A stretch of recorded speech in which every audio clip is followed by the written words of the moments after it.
And we're back for batch content. Welcome back, everyone. This is episode 4. And in this episode, we're going to do a deep dive into my experience at the LearnSkin Integrative Dermatology Symposium in Arizona in April. That was my first time attending that conference, and we'll be adding this to my playlist where I've already reviewed some other dermatology conferences for you. It's one of the most number one recommended things that we tell you to do when you're trying to get into dermatology is to attend conference. And so we've talked about, even written about on the blog strategy for that. I don't want you just showing up sitting in a seat. I want you to walk away with what you came for. And so it's not just a review, it's a story behind the different philosophy of care and a new way to think about your own professional development and how you're going to deliver dermatology or cosmetic care to your patients. If you're new here, welcome. I'm Dr. Kimberly Madison, a doctoral nurse practitioner and the founder of the Alliance of Cosmetic Nurse Practitioners, the only professional membership dedicated to nurse practitioners who specialize in entrepreneurship and cosmetics, who want to have a business on the side or start their own empire. We offer ongoing mentorship and coaching. We pick up where your on-demand weekend course or academic program leaves off, providing ongoing mentorship and coaching every single week. And we do this by not only giving you access to dermatology cosmetic information, specifically as it relates to skin of color, but we help you identify and develop business opportunities, how to position yourself as an authority, and we hold your hand through the whole process because your first question is never your last question. So when you go take that course, get another certification, or attend that conference, when you're done, you're going to have other questions. You're going to want to know, okay, that was great, but now how do I implement it? Okay, I've implemented it, but now I'm not seeing the numbers I thought I was going to get. Okay, I'm seeing the numbers I'm going to get. Now I need a team, right? And we're here to be there for you because we know entrepreneurship is lonely, and it's a lot more fun when we do it together and we can keep each other in business. And so we come here live. This is our new time for premiering every Friday at 11 a.m. Central. Today, the time that I'm filming this is batch content day, but now that you're watching it, I'm hoping you're joining me during your lunchtime. When you join me live, I can answer your questions in real time, and you can think of this as office hours. The Alliance was founded by Mahogany Dermatology, Nursing Education and Research. And they were committed to increasing access to dermatology nursing education with an emphasis on skin of color, business acumen, and digital fluency. We have the blog, which has been there I think we're moving into year 3. Almost 3 years on the blog, over a year and a half here on YouTube, but lots of free content, over 100 articles on the blog, over a year worth of content been coming on every week. Offering you that. We have the Mahogany Dermatology Nursing Bookstore. And you can find resources there to help you make that transition into dermatology, both as an employee and as an employer, including one of our newest editions, which is Nursing Aesthetics, an introductory guide for nurse practitioners and entrepreneurs. We have the white paper, which talks about the state of nursing right now, particularly for those interested in dermatology. A lot of people who come in my inbox are still at the point where they're trying to decide if they want to be a physician, an NP, or a PA. And so we provide some insight into that to help you make that decision, understand the different tracks, expected salary, the challenges, and what it takes to maintain and continue education. And then we provide an actual blueprint from high school because a mother reached out asking for advice for her daughter who was expressing interest in cosmetics. And she wanted to know, how could she get started right now? And so based on that question, shape the book so that we can provide the framework from high school all the way through your doctoral work and, of course, into entrepreneurship. We talk about what it means to be a nurse, a relationship with the patient, all the different tracks that are available to you. Yes, right now I'm talking to NPs, but if you want to advance your education, being a nurse practitioner is not the only way. And so in that white paper, which you can access, get your complimentary, which means free, copy by going to the bookstore, and you can take a look at that and read that. And you'll see some other guides over there to help you make the transition into dermatology. Today, we're going to be talking about the LearnSkin conference, which is an integrative dermatology platform based on the inspiration of that conference, as well as we've had the opportunity to be part of a patient support group, patients who have alopecia, and they've had a lot of really important questions. And they've demonstrated a real understanding that alopecia, particularly the kind that, different types of alopecia, that there's an underlying autoimmune disease process going on. And so it's been so it's been so reassuring to see the community give advice to other people in the community focused on understanding, getting to the root cause of the problem and addressing their problem of alopecia from the inside out. That's been, I think, such a joy. And so they've had a lot of questions too. And a lot of them are about getting to the root cause. What is the actual problem? Instead of just covering up the symptoms, which we tend to do a lot of times in Western medicine, which our patients complain about every single day. So not only getting to the root cause, but what can I do about it? And then just the whole practice. What does it mean, integrative medicine? What does that look like on the patient side, right? Those visits, we know those visits are going to be longer. And what does that look like? And we're going to talk about totally different questions. And what does that look like on your side as the business owner? And so that's what we're going to do today.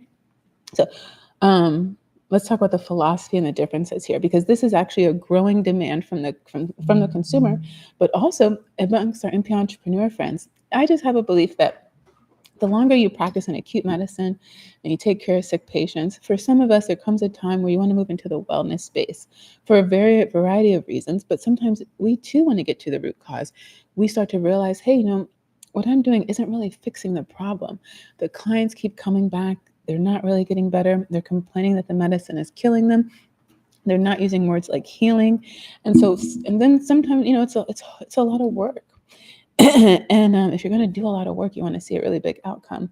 And so there's been a lot of NP entrepreneurs who have transitioned into integrative medicine. And so now we're going to look at what that looks like when you're doing that under the dermatology umbrella. So it is a science-backed approach that combines the best of conventional Western medicine with complementary therapy. It's a philosophy that sees the patient as the whole person, just like we do in nursing, and not just their skin, right? Which is a big thing when we start to talk about policy and legislation.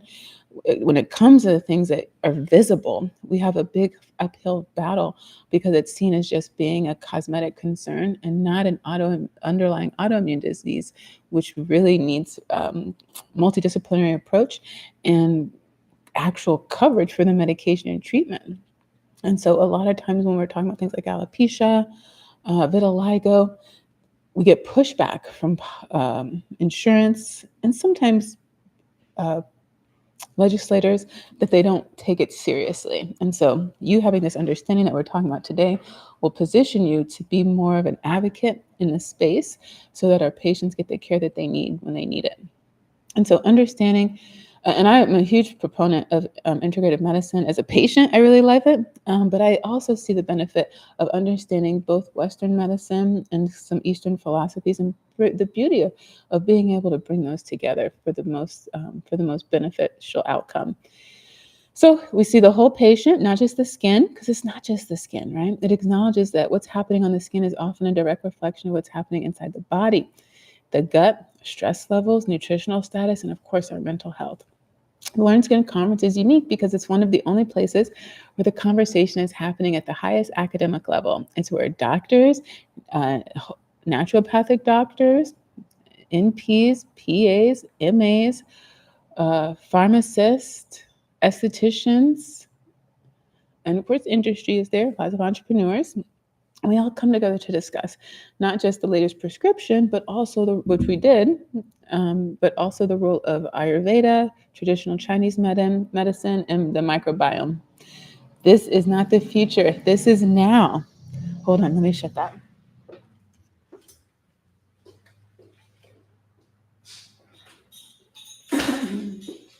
I opened that during our lunch break. So this is now. Our patients are already asking these questions.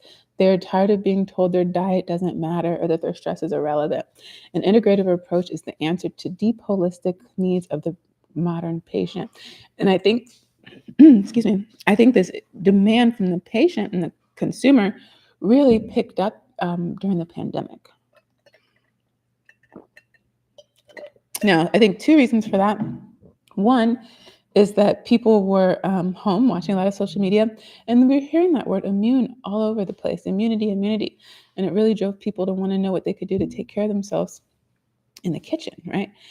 Now, also my perception of that might be shaped by the fact that I was on the western side of the country about that time. And I felt like as I moved, I was a travel nurse.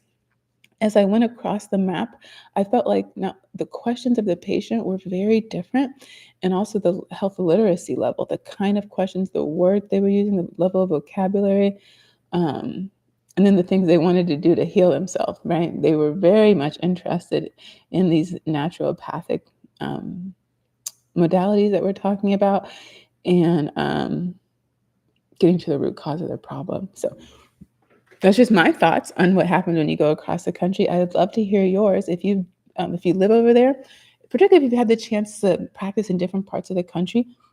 I'd love to hear your take on that. Let us know in the comments what you think about that. And if you're also hearing these questions from your clients, and how many of you are sharing this with your students, okay? Okay, so what is it actually like? So let me walk you through the experience. So it was a great trip overall.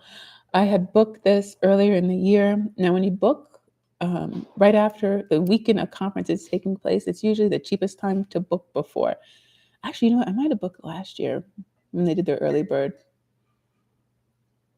I can't remember anymore.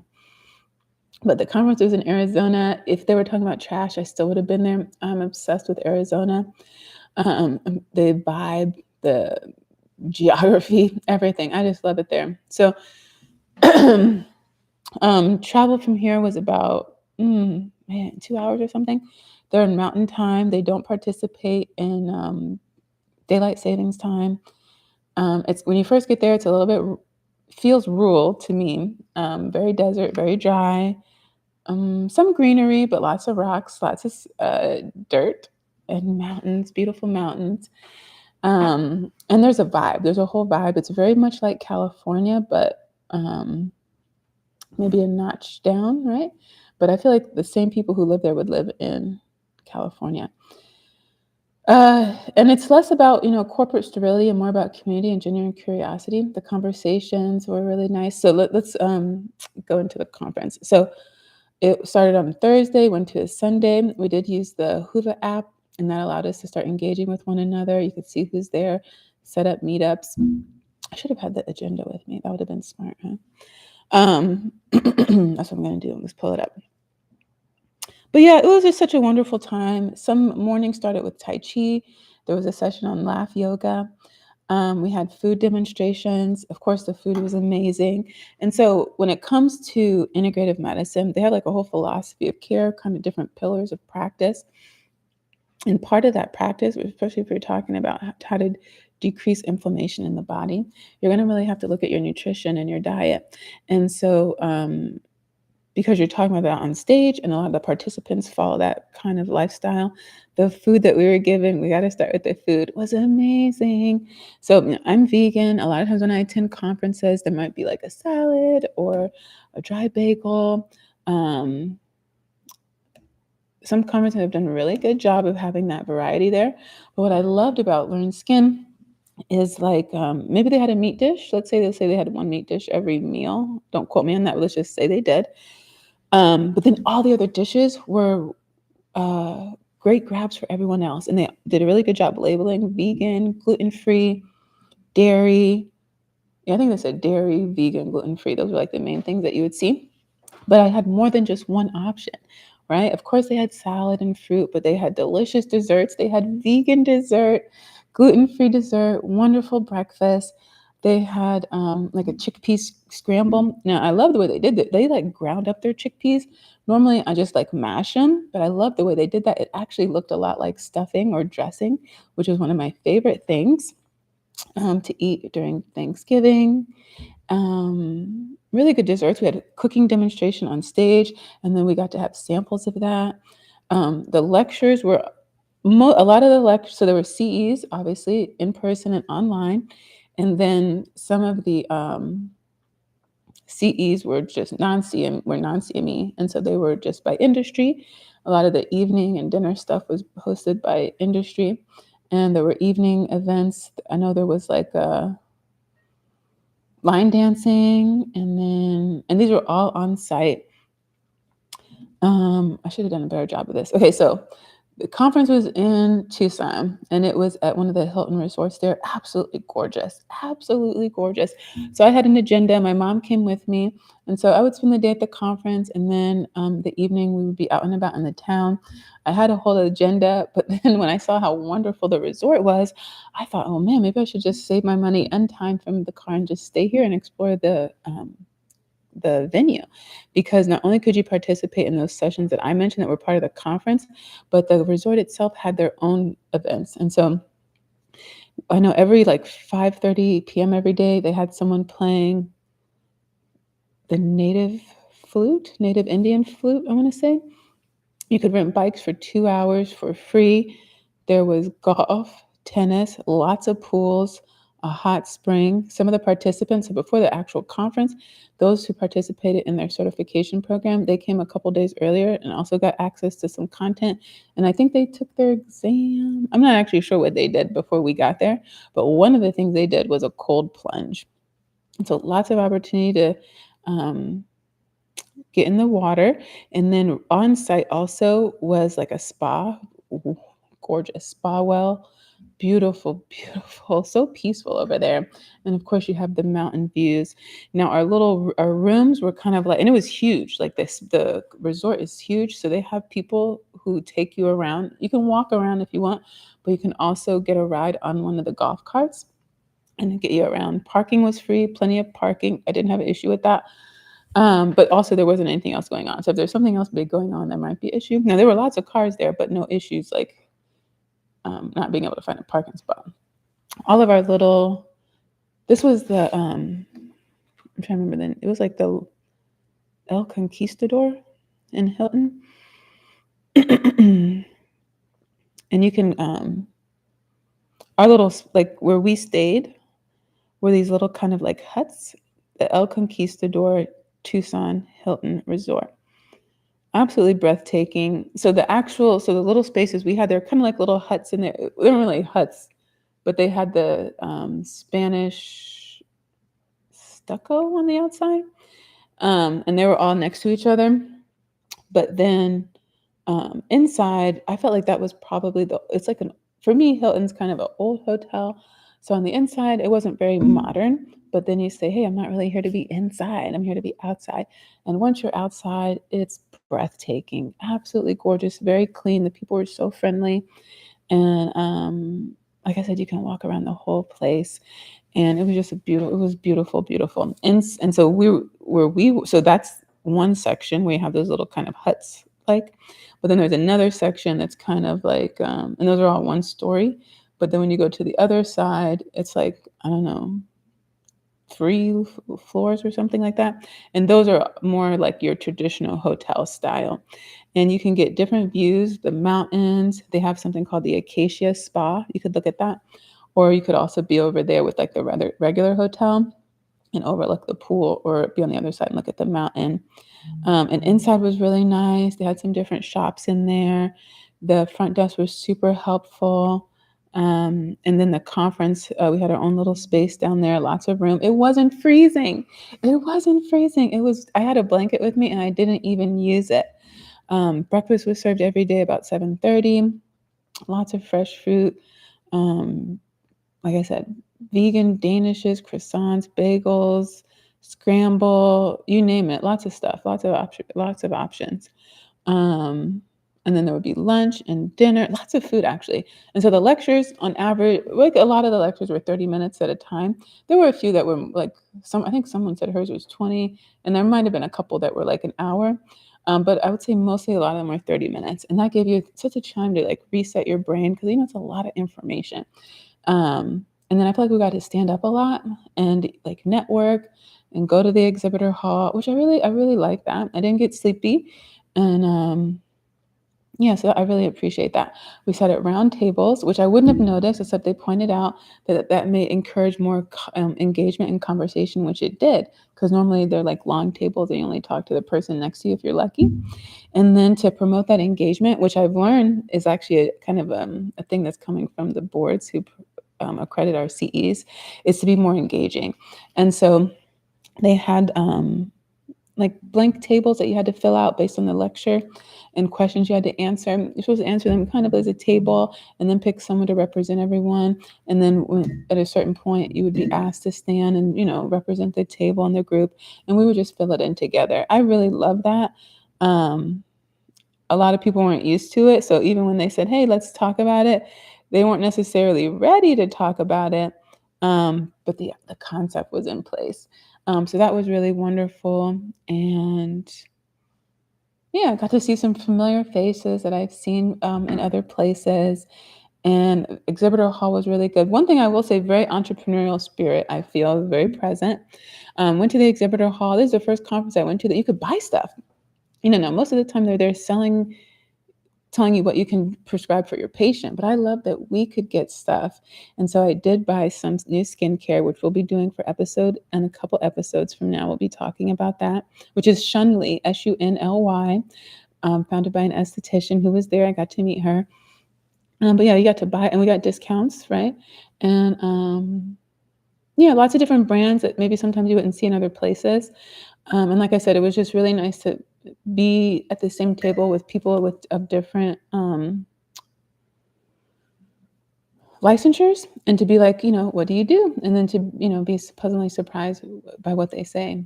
I really like that. A lot of times, especially, conferences for NPs and PAs, the physicians are the speaker, and then sometimes they like come and go after their talk. And so you don't really get to talk about, get to engage with them that much. But in this case, lots of different people were on stage, and dermatologists were also the attendees.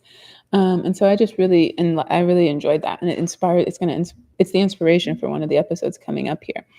So yeah, and then just being able to hear all the different kind of topics that were being talked about. Dr. Jennifer Song was up there. She talked about GLP-1s.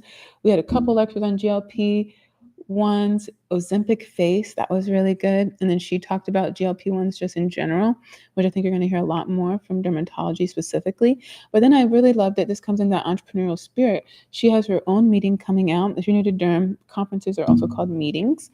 And she's like, it's not going to be any of this stuff that we're talking about now. It's going to be about you and how you can survive and thrive in this space, particularly as an entrepreneur. Absolutely love it. At the time that we're filming this, I think it's actually this weekend. It was coming up. I think it is. I think it's tomorrow in California, I believe. But I love, first of all, her concept that she's even doing it, and the space looks absolutely beautiful. But two, that they would allow her to even promote that. I really just love that spirit of collaboration. And the people who they were promoting, the products that were in that room, you felt really good that they had done their due diligence. And so I really loved all the products that we got to see and touch and feel. Tizzo was there, who I've only seen on social media, and to be able to actually test out some of their different sunscreens, and they even gave us some stuff because they have some new things out.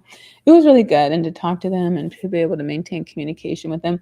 There was even a product out there, which maybe I'll do a blog post about, that treats the Ozempic face. And so they were super great, especially when I told them about the alliance, and just to receive so much positive feedback. In this particular conference, I spent a lot of time talking to the founders, learning about their story, and just being curious about them. And they had students there who did their poster presentations, amazing poster presentations, and they rotated them out like morning and afternoon. Wonderful topics. We'll highlight them on the blog too, including alopecia. Of course, I was really focused on that. Learning about things like the mango board, and they're using mango to decrease wrinkles, and they got positive outcomes from eating mango every day. And just being able to hear those students and their heart and passion for research and practice, and picked up a new mentee, shout out to her. And it was just a great overall for me, from the flight to the rental car to the lodging to the experience. Just fabulous. Got to hang out with one of my DMPs of color co-members, Dr. Janelle Jones. Super sweet, so funny. We got to eat at one of the most popular restaurants there, that if you're a vegan, someone's going to send you to go there. And then she brought a friend who happened to be a CRNA, a travel CRNA. So that conversation was very enlightening, very fascinating. My mom joined that dinner conversation, and she was asking about how much people get paid. And shout out to her because she was very transparent, and that just made for such a lively conversation. And I love Arizona. I love it so much. I highly encourage you not only to go to conference and network and continue to learn about all the different ways you can practice in dermatology. But to go to the LearnSkin platform, they have a wealth of resources. They have their certification programs, both for us and estheticians, which I love. They have a Learn SD tract. And usually they have like a separate day for estheticians. This year, I think that was on hold. They did allow virtual attendance, but they said next year they won't do that. But as an entrepreneur, I'm thinking they're just trying to encourage people to physically be there, and maybe close to the conference, they might, change their mind. So we'll see about that. But yeah, lots of information on the podcast, their certification program. They do webinars. They have their own journal. And yeah, it was just such a delight to meet in person these two voices who I've heard and listened to over the last few years. And yeah, like there was another example of a really nice partnership. Not too long ago, I came on here and talked about the partnership between LexRx, 2MPs in Boston, because a lot of times, this work it's a lot of work. And, the idea of partnering with someone can really make that sense of overwhelm decrease. But, it's hard to find good help, just like it's hard to find a good partner.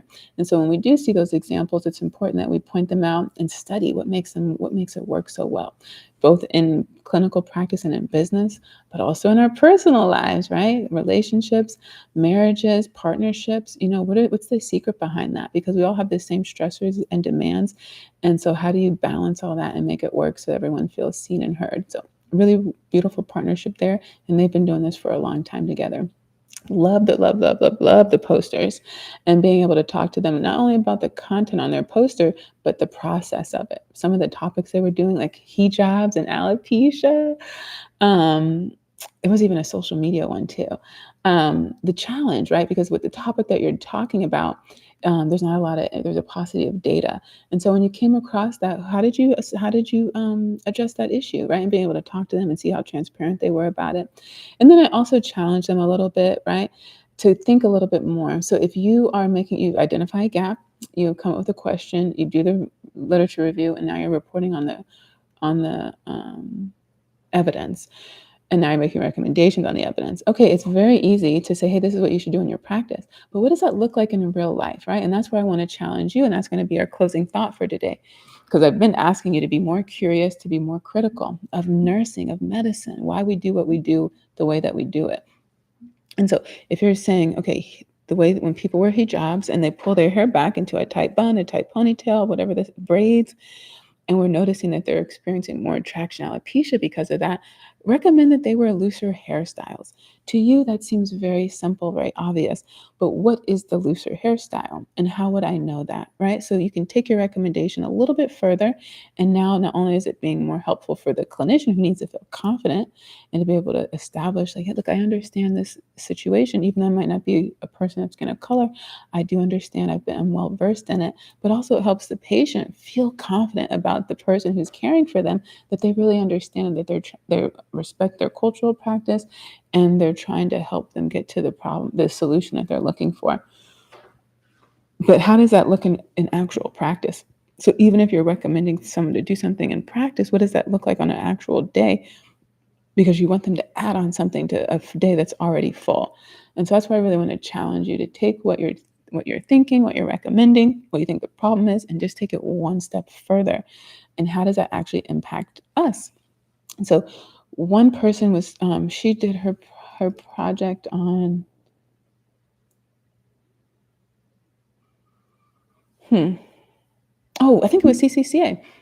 And they had to attend like classes every Saturday morning. And the person who led that class, and the classes were 2 hours. They recruited 8 patients. They had a six people retention were able to stay on, and which is excellent. And the classes were 2 hours every Saturday for like 6 or 8 weeks. And the person who taught that class was a physician. And so the student is saying how wonderful this physician is, how knowledgeable, how respected, how critical they were to making sure this project was successful and seen through completion. And I think that's great too. But then my question is, every Saturday for 8 weeks for 2 hours, is there no one else? So they're working 6 days a week. That's what I hear. Is there no one else who could have alternated with them? And are we checking in on them, right? Are they married? Do they have children? So they're saying every week they're not home, they're not available. Are they preparing? There's more time that they have to take away from their family and their own health and well-being to prepare for these sessions. Are they getting help? Who's the help from? Who's helping manage the help? So those are the other kind of thoughts that I want you to have when you're chasing something or you're trying to emulate something. What is that really going to look like on the other side? One person mentioned a lot of time in our 20s, we pick lifestyles, even specialties that suit being 20. But they don't suit the lifestyle you want to live when you're 30, 40, or 50. And it can be hard to think like that when you haven't experienced something. But if you put yourself in those rooms and ask the right questions to people who are in those rooms and are living that experience, then you can yield really helpful answers. Let's see. So the key takeaway is open your mind to other ways that you can stand out. Open your mind to other philosophies of care, and see that dermatology is growing. Right?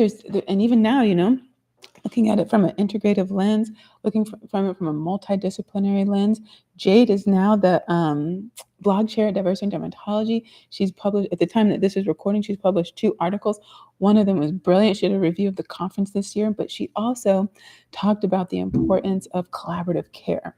We have the Collaborative Care Conference coming up in October, and she talked to us about, and at that conference, you're going to have Derm, allergy, immunology, GI, because so many of the diseases, including alopecia, some of the alopecias have an underlying autoimmune disease. And when we talk about inflammation and inflammatory disorders, they impact so many specialties. And how much more better care can we provide for our patients when all of us are at the table? And so that's what the Collaborative Care Summit is going to help provide, is that space so we can have those conversations. She released an article on it, and just reading that article inspired me because I had a really challenging case I've been dealing with for months now. And I thought this patient will be perfect to see an allergist. And it actually shaped the way that I gave my recommendations this week and the kind of treatment that I want to do leading up to that referral if she agrees to it. And yeah, so I just appreciate that. And shout out to Jade for that. And shout out to Jade because look, she's a nurse and she's making these contributions. And that's exactly what we want you to do. That's exactly our mission here at Mahogany Dermatology, is to elevate the expertise of nurses, not only to the public, but for you, so you can see that your voice and your influence really matter beyond just the patient, right? You can do, and you are doing so much. We just want you to be confident and use it with precision. Thank you all for watching. I'll see you next time.